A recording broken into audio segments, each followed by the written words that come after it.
33, accountant by day, amateur motorcycle mechanic by night, professional introvert all the time. My wife is Samantha. She's the kind of person who can make a grocery run sound like a TED Talk. We've been married 4 years. We have a small house, a medium dog, and a growing habit of pretending everything is fine by saying, "We're just busy." Enter Chloe and Tara. If you don't know them, imagine 2 push notifications that learn to walk and drink iced coffee. They're Samantha's best friends. They have opinions on everything, including our marriage, my beard, and how often a man should prove he's emotionally literate. This whole thing started on a Thursday. Sam came back from a girls' night glowing the way people glow when they find a new diet or a pyramid scheme. She dropped her bag, hugged the dog, and smiled at me like she'd just discovered a life hack.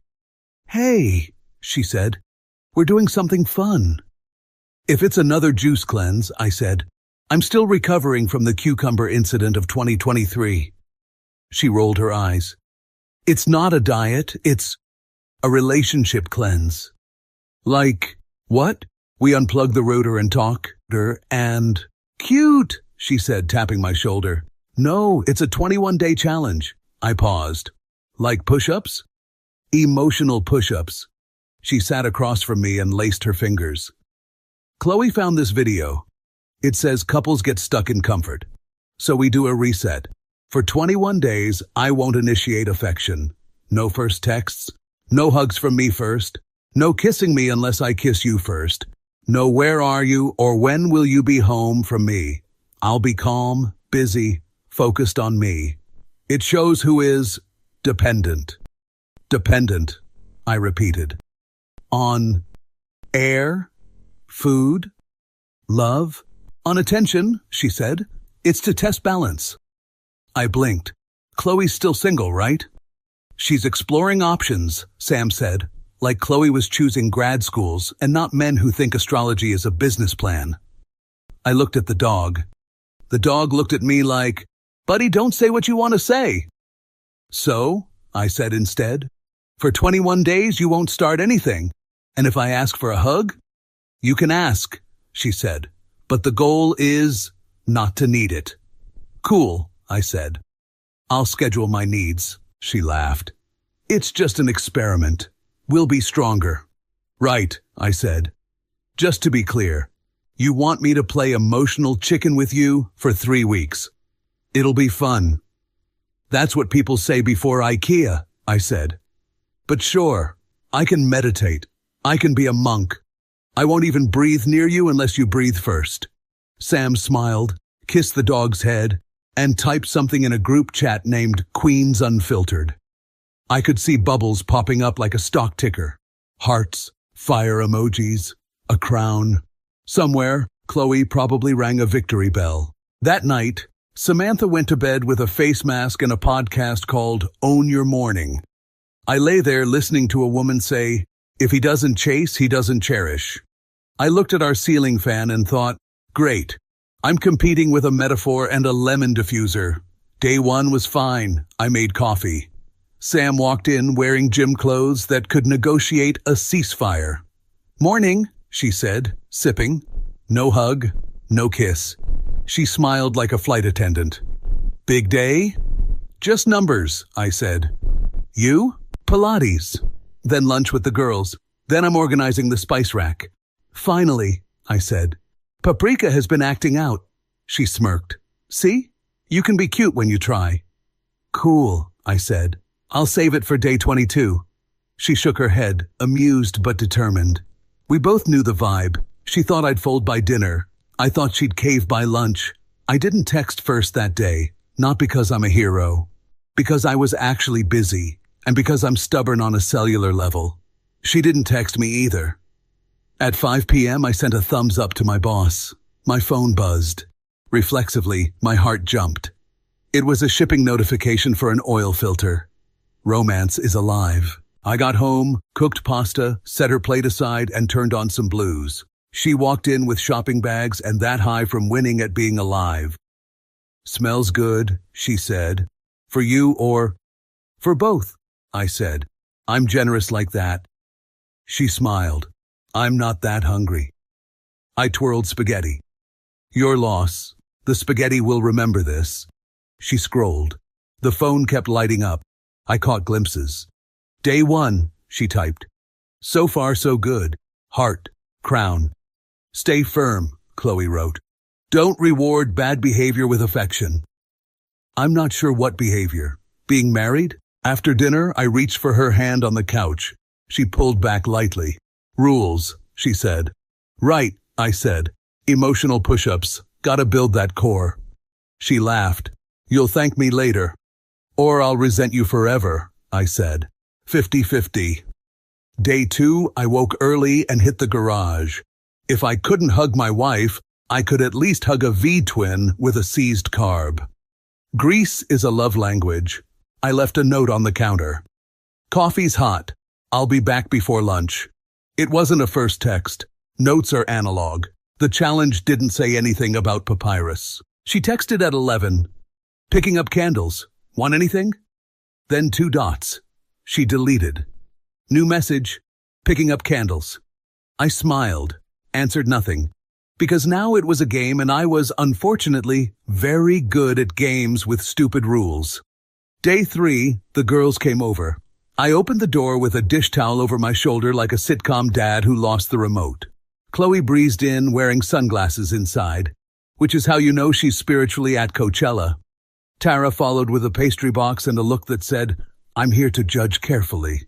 Ethan, Chloe sang, helping with dishes? Wow, growth. I'm wild, I said. Sometimes I even sort the forks. Tara smirked. So, how's the little challenge? I leaned on the counter. I'm 11 push-ups away from enlightenment. Chloe laughed like a cartoon villain who just got a promotion. It's cute you're trying to be chill. I'm not trying, I said. I'm succeeding. Sam gave me a warning glance. Be nice. I grinned back. I am nice. This is my nice. They sat, talked fast, and ate croissants like they were filing a police report. I heard snippets. Men get complacent. He should chase. If he doesn't ask where you are, he doesn't care. I rinsed a mug.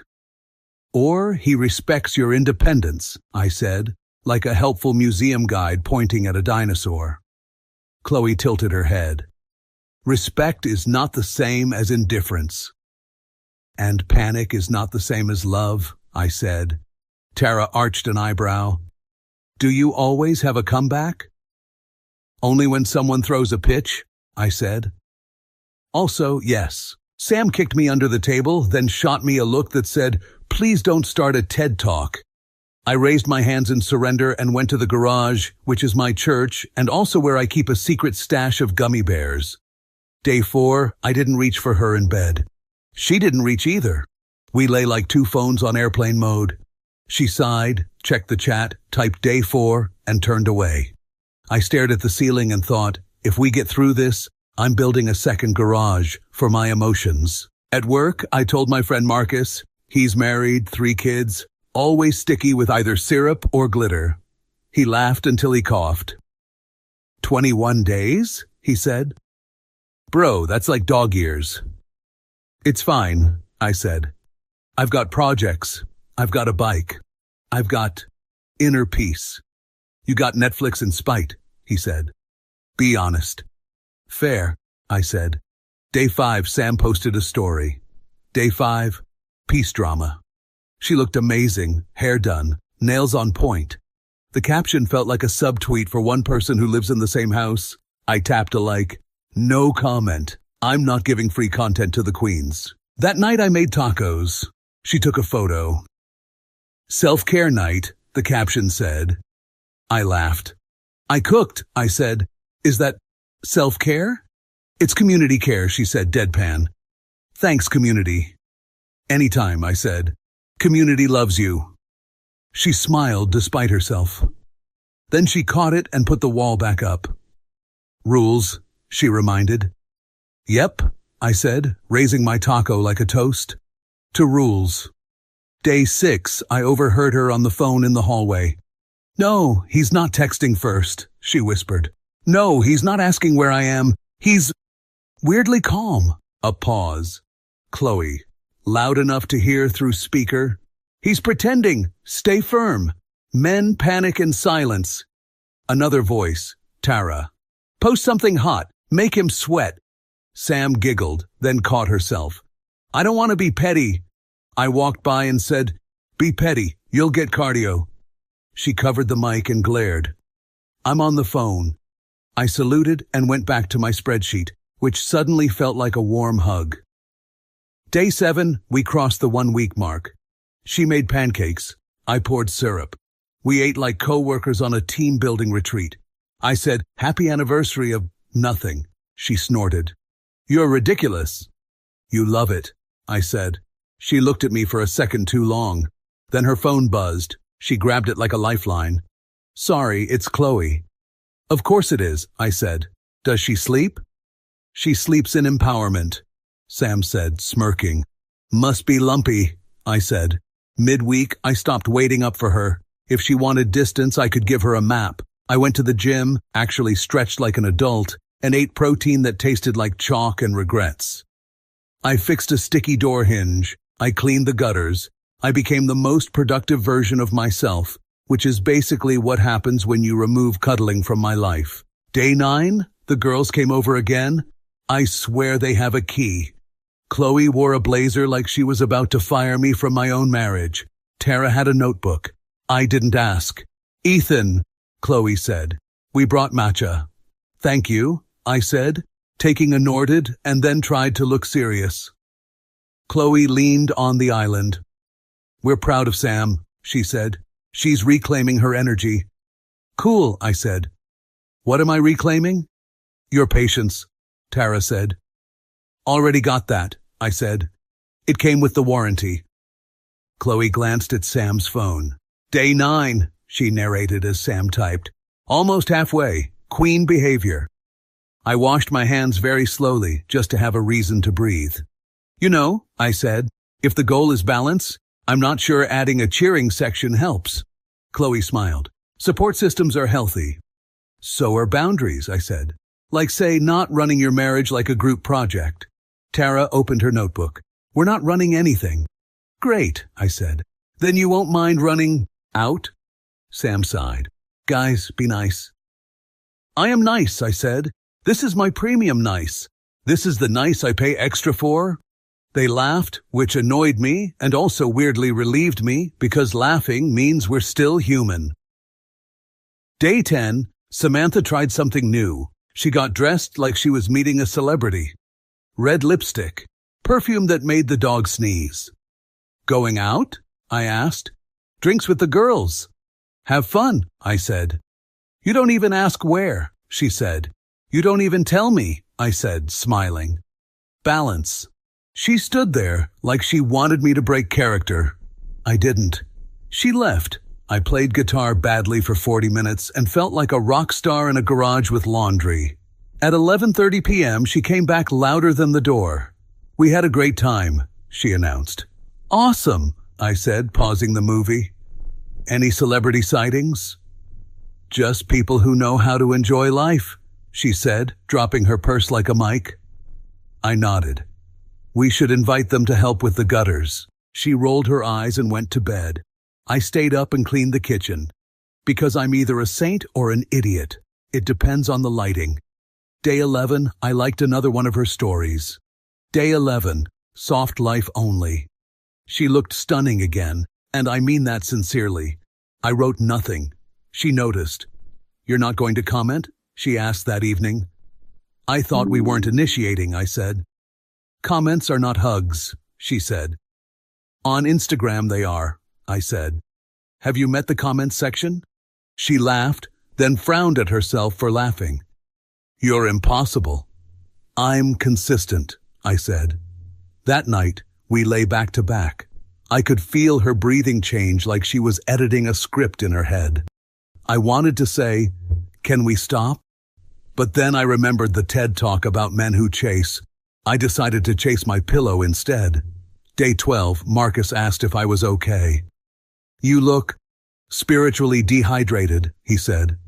I'm fine, I said. I'm learning to live without being hugged. That's not a superpower, he said. That's Batman. Batman had a butler, I said. I have a dog. Same thing, he said. Butlers drool less. Day 13, the girls came for movie night. We watched a rom-com where everyone made eye contact and communicated like functioning adults. Fantasy genre, obviously. At one point, the guy runs through the rain to confess his love. Chloe sighed. See? Effort. I pointed at the TV. See? Therapy? Tara tossed popcorn at me. I ate it. Thanks, I said. Acts of service. Sam smiled. Then she caught herself and adjusted the crown I couldn't see, but could definitely feel. After they left, Sam hovered in the hallway. You know this isn't about punishing you, she said. I know, I said. It's about punishing both of us equally. She winced. It's about growth. I've grown, I said. I can ignore feelings like a champ. She shook her head and went to brush her teeth, like her mouth had said something treasonous. Day 14, I cooked again. She set the table. We moved around each other like two planes given different altitudes. I wanted to tell her I missed her. Instead, I said, we're low on olive oil. Romance is a skill, and I was out of practice. Halfway through dinner, she looked up. This is weird. Yep. I thought you'd break. I thought you would, I said. But here we are. 2 champions. No trophy. She pushed her plate away. Do you even care where I go? Do you want me to? She frowned. I don't know. I nodded. There it is. There what is? The part where we don't know if we want attention or proof. She stared at me like I'd switched genres without warning. You always do this, she said. Make a joke, then say something heavy. It's a gift, I said. And also a curse. Mostly a gift. She sighed. Another week.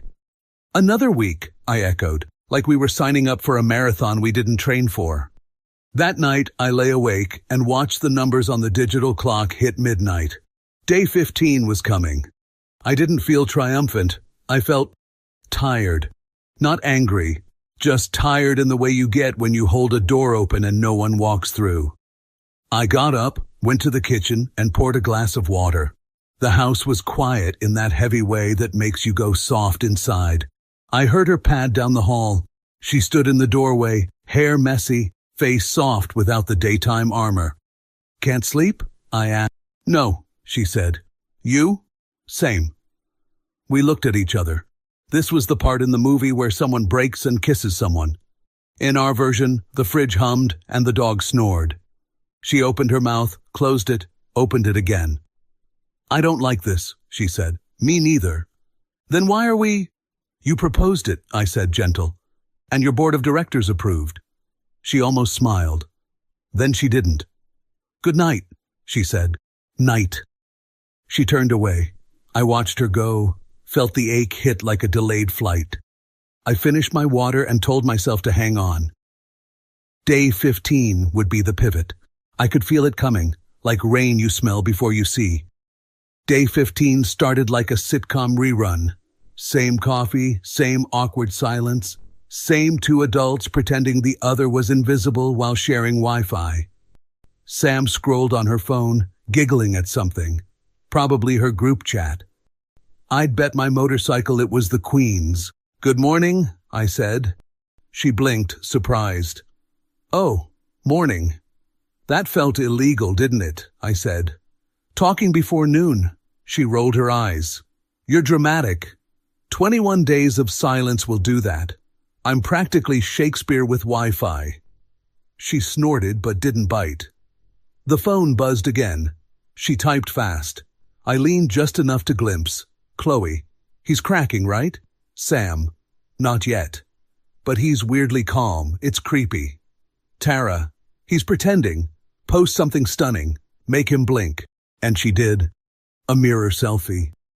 Caption. Day 15. Serenity hits different. I liked it. That was my rebellion. No comment, no emoji. Just the most passive-aggressive like in internet history. By lunchtime, she'd changed outfits twice and sprayed perfume thick enough to get us both on a no-fly list.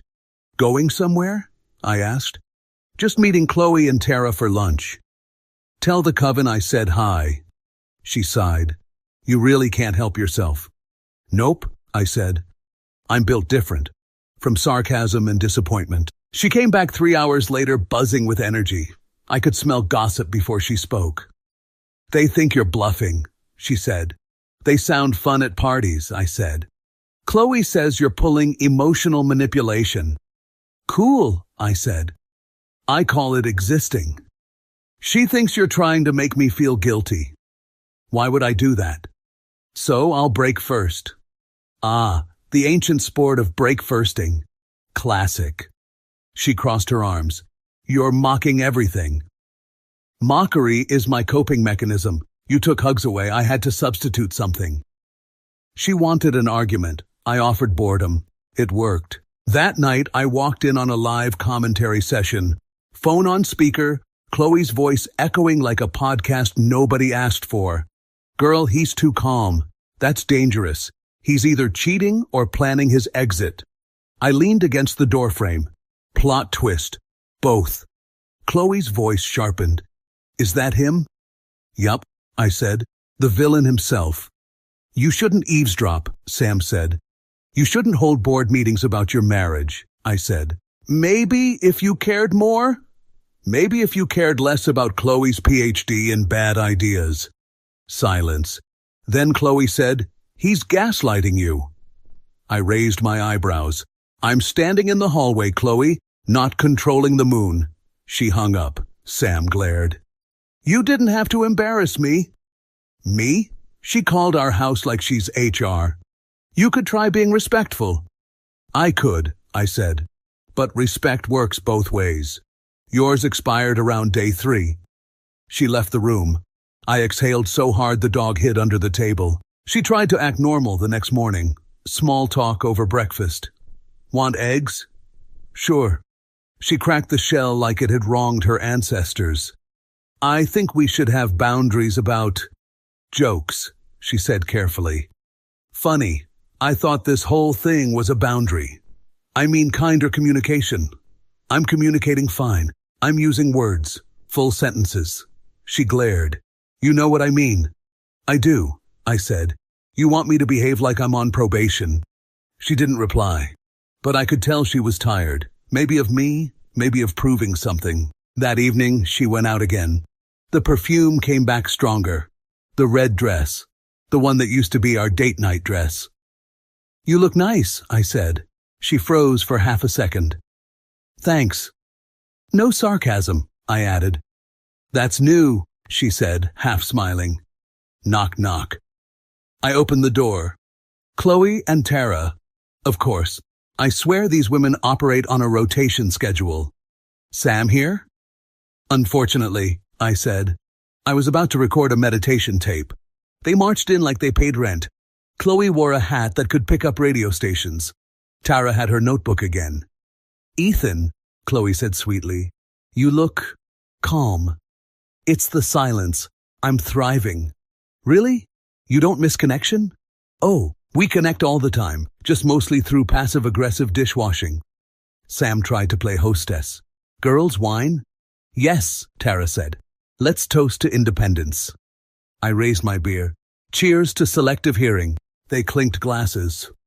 Chloe said, Sam told us you've been quiet. Observant, I said. I'm in a 21-day witness protection program. You think you're funny, she said. I don't think. I know. The data supports it. Tara scribbled in her notebook. I leaned over. Are you taking minutes? Just notes, she said. For the divorce proceedings? Or the podcast? Sam hissed. Ethan! What? Transparency builds trust. They left early. Sam looked furious. You can't keep insulting my friends. I'm not insulting. I'm narrating. They care about me. Yeah, I said, like mechanics care about broken cars. She gasped. I regretted it instantly. Sorry, I said. That was mean. Yeah, she said softly. It was. Then she went upstairs. I sat there for an hour, staring at her empty glass of wine. I didn't feel proud anymore, just tired. Morning coffee? She poured hers, didn't look at me. I said, I shouldn't have said that thing yesterday. She shrugged. Forget it. I'd rather not. I actually meant the apology part. She glanced up. Okay. That was all.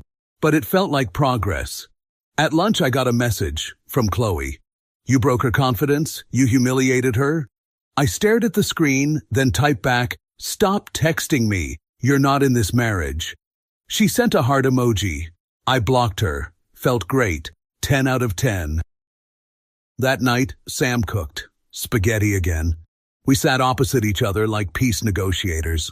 I heard you blocked Chloe, she said. Yep. Why? She texted me.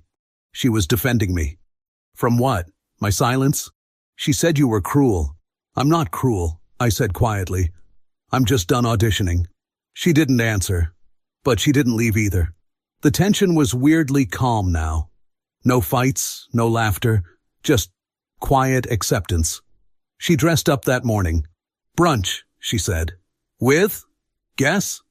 The fan club? She rolled her eyes. They're my friends. Cool. Tell them thanks for the character development. When she got home, she looked shaken. I didn't ask. She sat down beside me on the couch for the first time in weeks. I think they're too involved, she said suddenly. I blinked. Wait, did you just say that out loud? She laughed weakly. Yeah. Chloe told me to flirt with a bartender to see if you'd notice. And? I didn't. It felt gross. Congratulations, I said. You rediscovered ethics. She smacked my arm. Don't ruin the moment. Sorry, I'm proud of you. You don't look proud. It's my face. It defaults to disappointment. For the first time she laughed and didn't stop herself. It sounded rusty, but real. She woke early the next day, cooked breakfast, humming. The challenge ends today, she said. Finally, I said. The Olympics of nonsense. I thought we could celebrate. With medals? With dinner, just us. She spent the day preparing, cleaning, lighting candles, putting on soft music, the whole Pinterest starter pack. I hadn't seen her this focused since she alphabetized the spice rack to manifest clarity. When I got home, the house smelled like garlic and hope. She stood in the kitchen wearing that same red dress, the one that used to mean something good is about to happen. Wow, I said. Did we win something? She smiled nervously. The challenge is over. That counts, right? I guess so. Did we get a trophy or just trauma? Dinner first, she said. Sarcasm later. We ate quietly for a few minutes. It wasn't awkward this time, just calm. Then she set her fork down. I realized something this week. That you prefer women's group chats over human connection? She gave me the look. That I miss you. That's new, I said softly. She took a breath. I thought if I pulled back you'd chase me, but instead you just stopped trying. I didn't stop trying, I said. I stopped performing. Her eyes glistened. It wasn't supposed to feel like this. Yeah, I said. That's usually how bad ideas work. She laughed through the tears. You're still an idiot. I know, I said, but I'm your idiot. Or I was. Silence again, but not the same kind. This one had weight. Honesty. Ethan, she said finally, can we start over? I sighed. I don't know. You spent 3 weeks treating me like an experiment. I was wrong, she whispered. Yeah, I said. And you had cheerleaders. She frowned. I told them to back off. I even deleted the group chat. I raised my brows. Wow. R.I.P. Queens Unfiltered. Truly a national tragedy. She smiled faintly. I deserve that. I stood up, walked to the window, and looked out. It had started to rain. Fittingly dramatic. You know what's funny? I said. What? I didn't miss affection as much as I missed being seen. You treated me like background noise in your own experiment. She got up, stepped closer. I see you now. Too late, I said gently. The lab's closed. She started crying. Ethan, please don't do this. I'm not doing anything. You wanted silence. I just learned how to live in it. I grabbed my jacket from the chair. The dog looked up, confused. It's not your fault, buddy, I told him. You were the only one playing fair. "Where are you going?" Sam asked, her voice shaking. "Not sure," I said. "Maybe I'll start a 21-day challenge of my own. It's called Remember What Self-Respect Feels Like." "Ethan, you won, Sam," I said. "Congratulations. You made me realize I don't need to be tested to prove love, and you don't need me to feel powerful." I walked to the door. She followed, crying harder now. "Please, can we talk tomorrow?" "Sure," I said. "Tomorrow's day 22. Maybe we'll both sound different by then." That night, I stayed at Marcus's place. He didn't ask questions. He just handed me a beer and said, "You look like a man who's been emotionally crossfitted." I laughed. "Something like that." He raised his can. "To stupid games. To learning when to stop playing," I said. 3 months later, the divorce was final. Papers signed, silence restored. It didn't feel like victory. It just felt clean. Samantha tried everything to undo it. First came the messages, long, emotional, full of "I've changed." Then the calls. Then the accidental run-ins at my gym, my favorite coffee place, even the hardware store. Every time she looked smaller, not in body, but in confidence. The woman who once said, "Let's see who needs who more," finally had her answer. She wasn't the only one learning hard lessons, though. Chloe's engagement collapsed after her boyfriend found the Queen's unfiltered chat and realized he'd been discussed like a lab rat. Tara got tired of dating men she thought she could fix. Turns out the only thing broken was her sense of advice. Now they're all single again, reunited in their group chat like a coven with no purpose, posting quotes about self-worth between complaining about men they can't keep. They still meet on Fridays, wine glasses full, heads close, whispering strategies like generals without an army. If manipulation burned calories, they'd all be fitness models by now. One evening, Samantha came to drop off a few of my old things. She stood in the doorway, holding a box like it was full of explosives. "I never thought you'd actually go through with the divorce," she said softly. "I never thought you'd need a dare to realize you wanted me," I replied. She looked down. I was stupid. "Yeah," I said, "but not because of the challenge. Because you let people who never built anything tell you how to destroy something." She cried again, quieter this time, like someone finally out of tears. "I just wish you'd give me one more chance," she whispered. "I did," I said. "It lasted 21 days. She laughed through the tears. "You still have that sarcasm." "Yeah," I said. "It's what kept me sane." When she left, I watched her car fade down the street. No anger, no satisfaction, just closure. The dog sat by my leg waiting. "Looks like it's just us, buddy," I said. "No more experiments." He wagged his tail. "Loyal, simple, drama-free. Honestly, man's best species." That night, I slept better than I had in months. I used to think silence was a sign of distance. Now I know. Sometimes silence is just the sound of peace finally moving in. And if anyone asks, yeah, she won the challenge. But I won my freedom. If you felt this story hit hard, drop a like, subscribe for more.